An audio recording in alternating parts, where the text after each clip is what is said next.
Apple has long been expected to debut a batch of 5G-enabled iPhones this fall. Now it appears all of the company's new phone releases this year may be able to connect to the next generation of super-fast wireless networks, according to Wedbush analyst Dan Ives.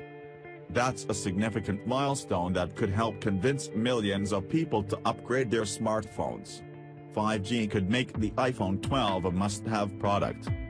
We previously were expecting 4 models with a mix of 4G/5G for the iPhone 12 unveil. However, now based on supply chain checks, we are expecting only 5G models for the fall launch, Ives wrote in an investor note Sunday evening. Apple did not respond to a request for comment on this story.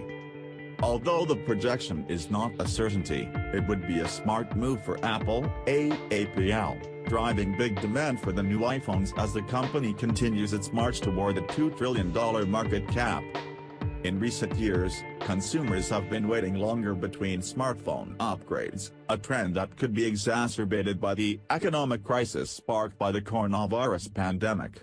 The biggest risk to new device sales is if high unemployment and wage deflation continues, according to Synovus Trust Company senior portfolio manager Daniel Morgan. But analysts largely expect the 5G iPhone to generate a super cycle of consumers buying new devices.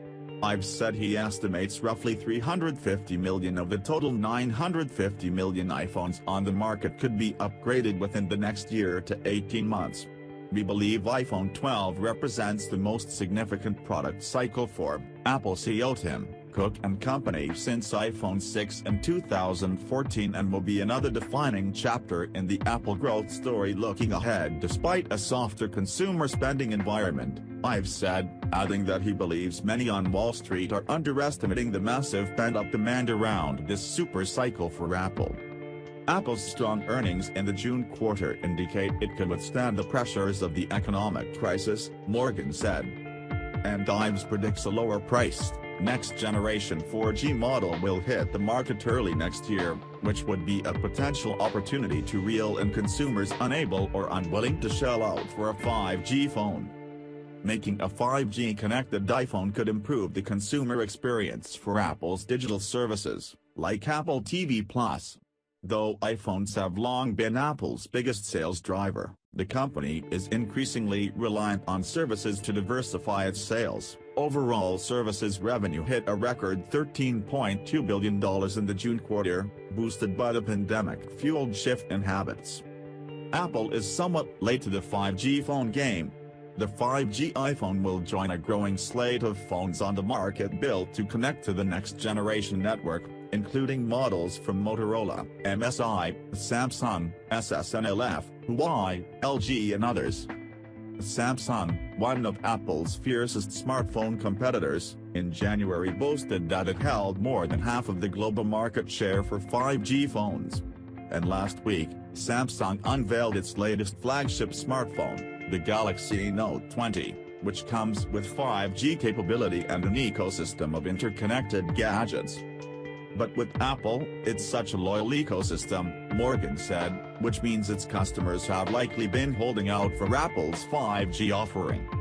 Adoption of 5G phones is likely to accelerate as the rollout of the new network expands. Consumers need a 5G-enabled phone to connect to the new network and take advantage of its benefits, and more features are built on top of it. T-Mobile, TMUS, and AT&T have both announced their 5G networks are available nationwide in the United States, and Verizon, VZ, continues to build out high-speed 5G capabilities in cities throughout the country. China, a key market for iPhones, has also invested heavily in its 5G networks. Ives said he expects Apple will release US and non-US versions of the 5G iPhone. He predicts the US version will be able to connect to the fastest 5G networks, built with M-Wave spectrum, after some technology wrinkles appear to have been ironed out by Apple and its suppliers, which is a clear positive heading into this pivotal launch.